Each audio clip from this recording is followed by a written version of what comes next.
right, good morning. So today I am showing you a big pile of vines. It's actually one of two that I pulled out of these lilac bushes. I think I mentioned previously how these lilac bushes were overrun with vines, and you can actually see kind of over here, they still are. This section I did not get to. There's a ton of vines in here.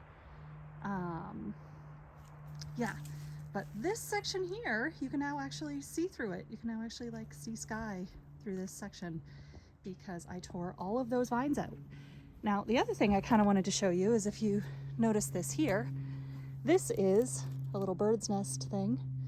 I make these as well as wreath frames and everything else out of these horrible, awful vines. It's my way of getting back, I guess.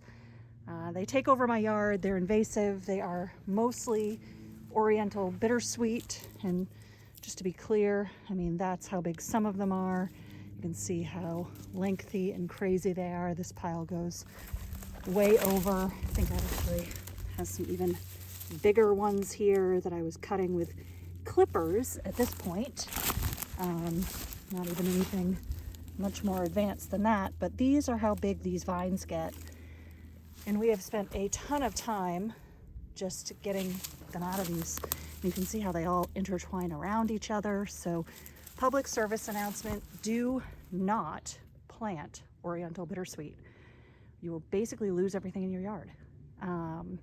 But I did rescue all of these things here and cleaned out some of this area. Got through, I would say, maybe a quarter of the lilacs last weekend. And yes, the pile from last weekend is still 100% sitting right there. It will eventually get moved and get burned. But you can see there's still a lot of stuff that I can't even pull out of here. This is a vine that I have cut, but I'm not able to get it out. It's still all twisted and intertwined up in there. So I'll wait for it to die off a little bit more and then try to pull it. I'm also going to pull these actual trees out of the lilacs, and that's part of where it's attached to. So there wasn't much point in making extra effort. It'll kind of come down with the tree as well. So that's one of my goals for this spring, is to clean out the lilacs a little bit more. We did a little bit last year, a little bit last fall. But yeah, you can still see that's pretty much all vines right there. They're so bad. But that's a project, and it will be beautiful when it's done. And it's satisfying to actually accomplish it. That is another thing about these vines. It is so fun to rip them out, and man, is it a workout. All right,